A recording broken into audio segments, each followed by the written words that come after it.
4 patents and fame, the first traffic lights revealed a deeper fight for credit, a story woven through the bustling arteries of American cities, where the urgent pulse of progress met the stubborn resistance of tradition. In the early 20th century, as automobiles began to flood the streets, chaos reigned at intersections. Accidents were frequent, lives fragile. Into this turbulence stepped William Potts, a Detroit police officer with a mind as sharp as the city's industrial heartbeat. Long before the name Morgan became synonymous with the traffic signal, Potts envisioned a system that could tame the disorder. But his invention was more than a mechanical marvel.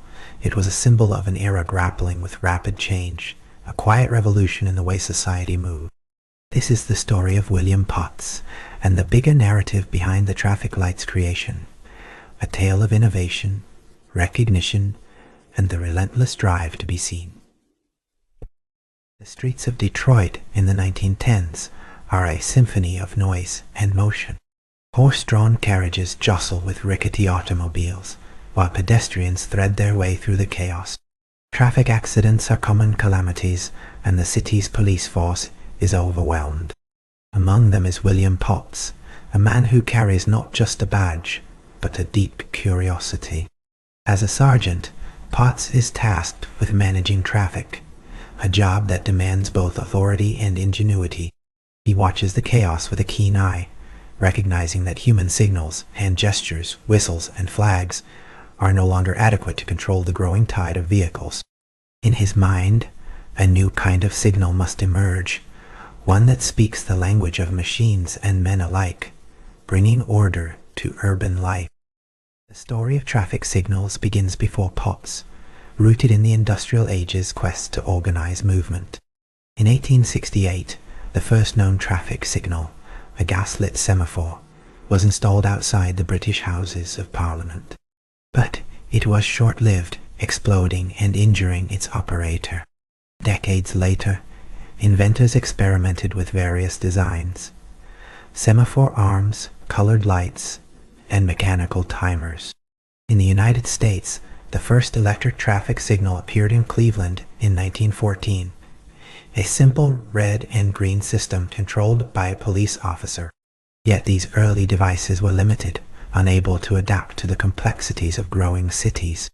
It is within this historical crucible that William Potts would make his mark, improving and expanding upon what came before, crafting a signal that was not merely functional but transformative. Potts' breakthrough came in 1920, when he devised a 3-color traffic light, adding the now familiar amber light between red and green. This addition was more than a technical improvement. It introduced a moment of human hesitation, a bridge between stop and go, allowing drivers to prepare for change. His system was mechanical, synchronized, and designed to be seen from a distance, an early form of what we now call traffic engineering. Potts' invention was quickly adopted across Detroit, a city hungry for order amid its roaring growth. Yet, despite its practical success, Potts' name remained largely unknown outside local circles. The world would soon hear of Garrett Morgan, whose patent for a traffic signal in 1923 captured popular imagination, overshadowing Potts' pioneering work. Garrett Morgan, an African-American inventor and entrepreneur, patented a traffic signal that incorporated a warning position, similar in concept to Potts' amber light. His design was a T-shaped pole with manually operated arms, and he marketed it nationally. Morgan's story is one of resilience and ingenuity, breaking barriers in a segregated America. His invention was vital, and his legacy profound. Yet, the overlapping claims to the traffic signals, Genesis revealed the complexity of innovation itself, a mosaic of ideas, experiments, and cultural forces converging. Potts and Morgan's parallel contributions illuminate a broader truth.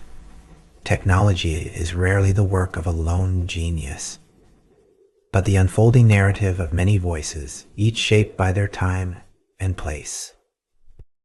Detroit, in the 1920s, is a crucible of automotive innovation. The city pulses with the energy of assembly lines, factories, and the dreams of mobility. William Potts, a man of practical wisdom, embodies this spirit. His traffic signal is a response to a tangible need, a plea for safety amid the mechanical roar. As Potts refines his device, he also pioneers the use of electric timers to coordinate multiple signals, an early step toward integrated traffic control systems. His work reflects a deep understanding of the interplay between human behavior and machine logic.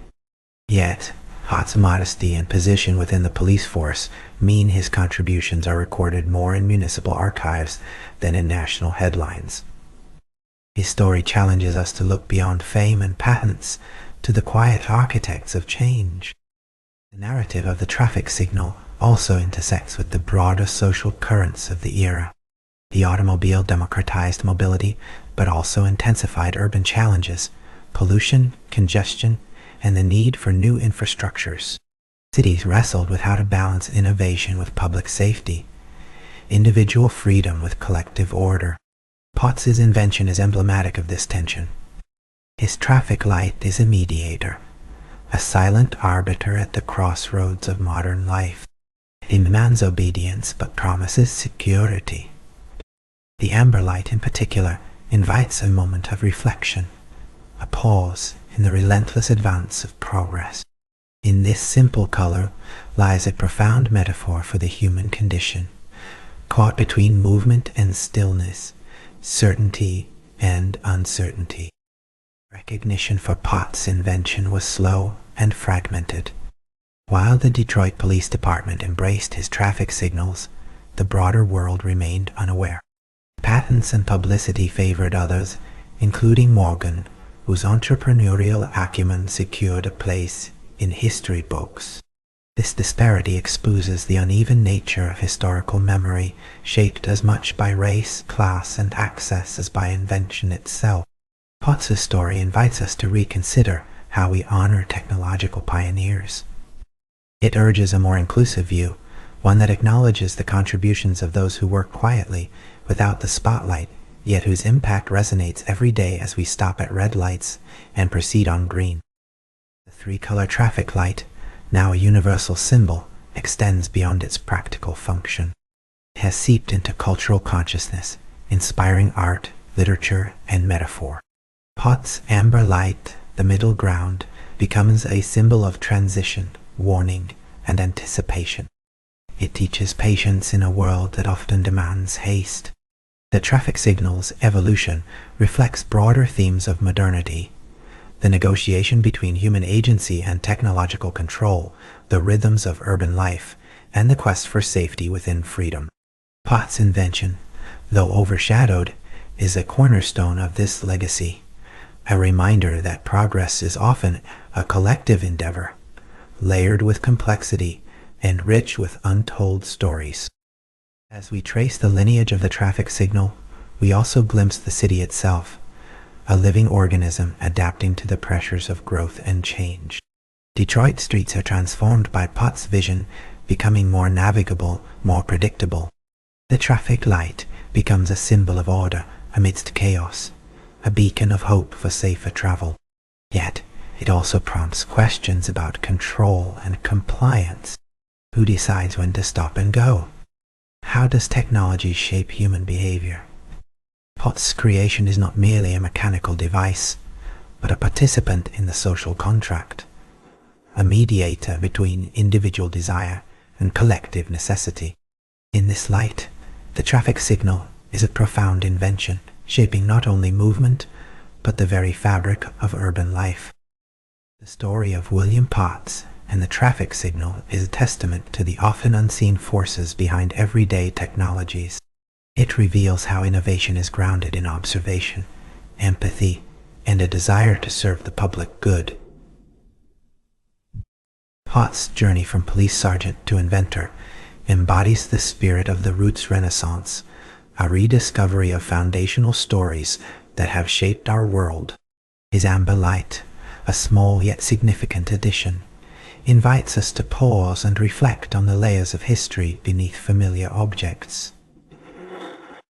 It challenges us to honor the complexity of invention and the humanity embedded in technology's rise. Through this lens, the traffic signal is more than a tool. It is a story of persistence, recognition, and the enduring quest to illuminate our shared path. Today, as we navigate intersections illuminated by red, amber, and green, we carry forward the legacy of William Potts and those who came before and after him. The traffic signal stands as a quiet monument, not just to technological ingenuity, but to the cultural and social dynamics that shape innovation. It reminds us that behind every invention lies a human story, often layered with struggle and unsung contributions. In revisiting Potts' life and work, we reclaim a narrative lost to time, enriching our understanding of history's complexity. The traffic light's glow is more than a signal to move or stop. It is a beacon illuminating the intertwined roots of technology and humanity, guiding us toward a more nuanced appreciation of our shared past. As the city lights flicker on and the streets hum with life, the traffic signal continues its silent vigil, an enduring symbol of order, safety, and progress. William Potts' amber light pulses softly in the collective memory, a reminder that innovation is a mosaic of many hands and minds. In the grand tapestry of technology and history, his story shines as a quiet but vital thread, weaving together themes of recognition, perseverance, and the pursuit of betterment. The Roots Renaissance invites us to look deeper, to honor the unseen architects of the modern world, and to appreciate the rich, complex stories behind the inventions that shape our daily lives. The traffic light, in all its colors, stands as a testament to the enduring human spirit that drives us forward, always poised between stop, caution, and go. This has been Roots Renaissance. See you in the next chapter.